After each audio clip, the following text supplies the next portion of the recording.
My name is Kerry Bennett.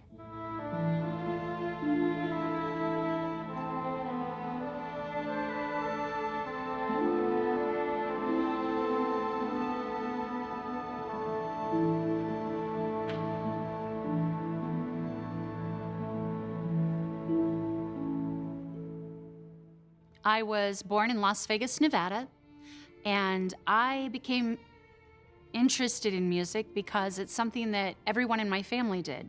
Well, my dad and my granddad were both honky-tonk guitar players, and I tried to play the guitar when I was 8, but it shredded my fingers, and that didn't work out for me.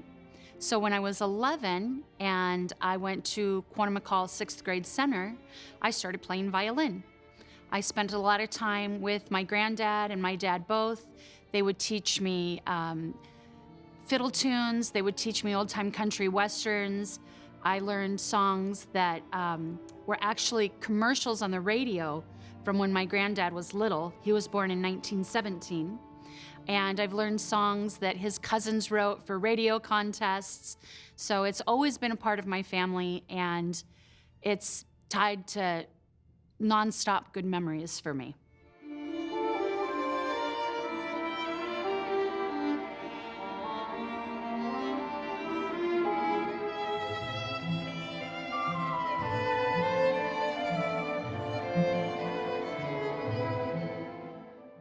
I love Beethoven and Mendelssohn and Tchaikovsky.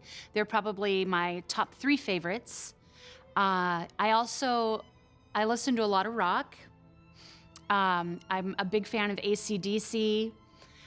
My daughter likes to tease me. I have a 23-year-old daughter, and she likes to tease me because I'm a total fangirl for Fall Out Boy. So I listen to everything, and I enjoy everything. I enjoy the Gypsy Kings a lot.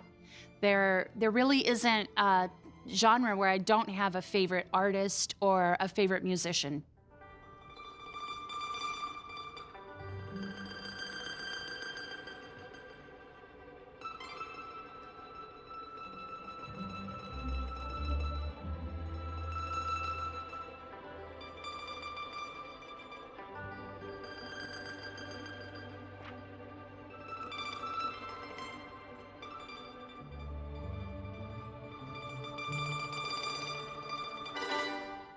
I went to school at UNLV.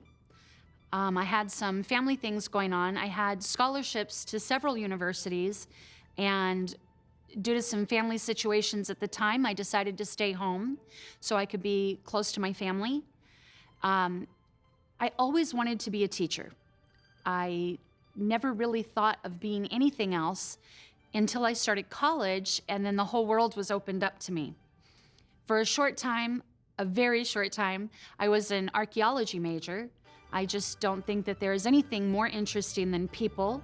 So I thought, oh, that would be a lot of fun. And I remember sitting in a rehearsal for Madame Butterfly with the Nevada Opera Theater and just thinking, I can't imagine this not being a part of my everyday life. And I immediately saw my counselor the next day and changed my major back to music education. I know that's the place for me. I find my most happiness there. I just think that's who I am. When I was a kid, my grandfather used to talk about his music teacher. He went to a little country school in Sydney, Iowa, and his teacher played a little E-flat clarinet. Now, there's no way I should know that, but my grandfather used to talk about his teachers a lot. And as a kid, he would tell me, when you're a teacher, you're immortal. What you teach others continues on forever.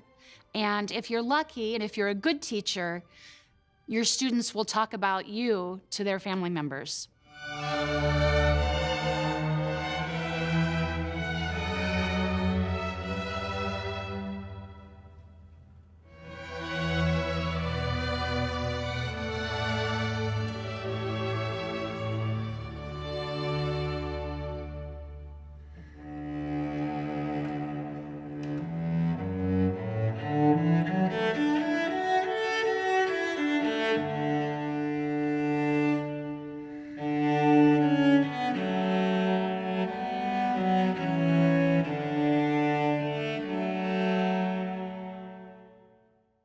I got involved with the Las Vegas Young Artist Orchestra through the director, Junior Lopez.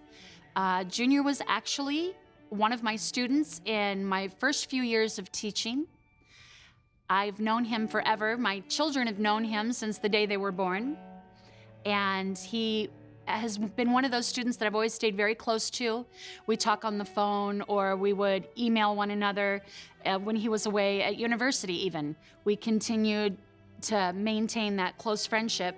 And actually that speaks volumes for Junior, because that was completely because of him. He was great about reaching out, and he was really great about maintaining that friendship. He's unlike any person I know as far as maintaining close friendships and maintaining collegial relationships with others. And when he moved back to Las Vegas, actually, it was before that, I used to run the honor orchestra here in Clark County, and I called Junior and I said, you know, you should be our guest conductor. You're the best musician I know. And so he took us up on that, and he came out and worked with 90 middle school kids in just a few days and whipped them into shape for a concert. And then later he moved to Las Vegas, and he started his Young Artist Orchestra group, and he would invite me and my husband to concerts. And it was like nothing I'd ever heard. I've always known that kids are capable of great things.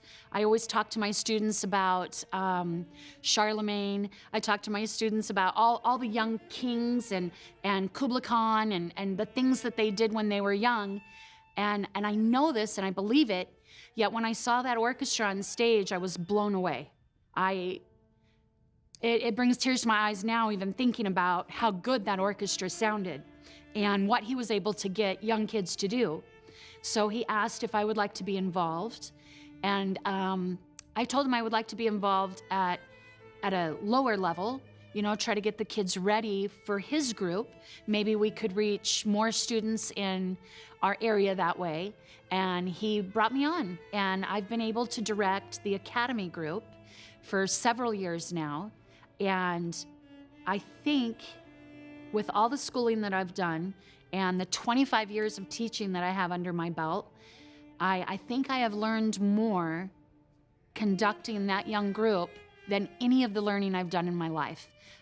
When you're a first-year musician, it's amazing how much you learn in that 1 year. And when you go to college, it's amazing how much you learn in that short time.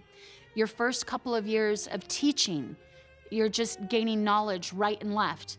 And all of those pale in comparison to the amount that I have learned being the director of the Academy.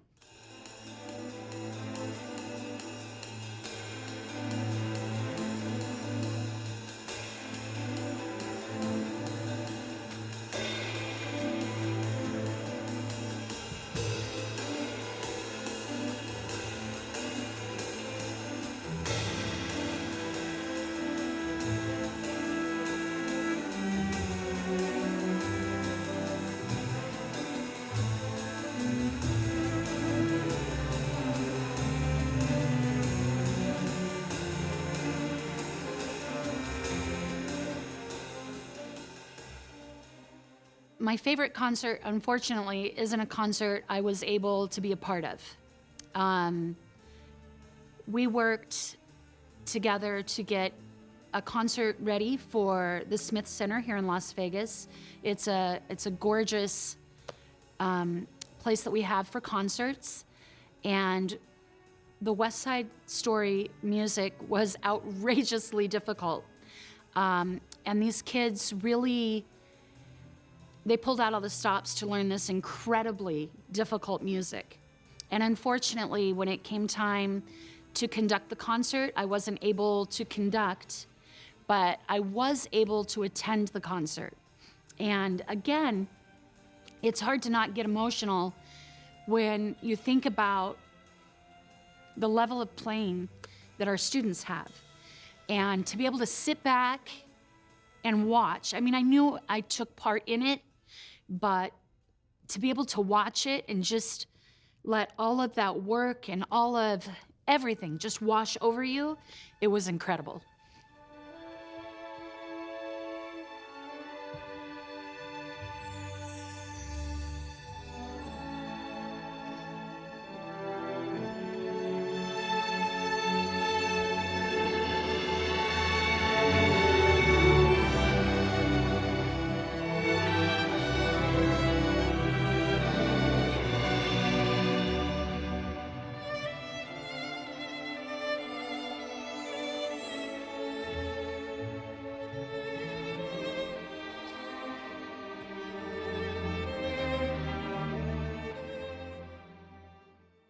As far as my hopes and dreams for YAO is for it to continue in the same way it has gone.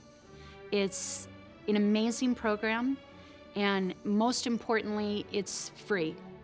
There are so many students in our valley that wouldn't be able to take part in such high-level programs if those programs charged. And I believe that music education evens the playing field for higher education. In our country, we have so many haves and have-nots, and oftentimes the have-nots get left behind because of what their families are able to provide for them. But our program provides the highest level of music education. It provides great venues for performance. It provides amazing soloists that these kids might not ever meet.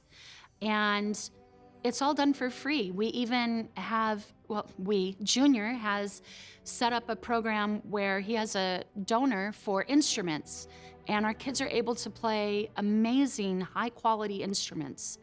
And I'm really proud of it. I'm really proud of our program. I'm really proud of what Junior's done. And when I see what our kids are able to do once they matriculate out of our program, it never ceases to amaze me. So my hopes and desires are for us to continue in exactly the same track that we've been going, because there's nothing better in our valley. There's nothing I'd rather be a part of, and there's nothing I would rather my kids be a part of than LVYAO.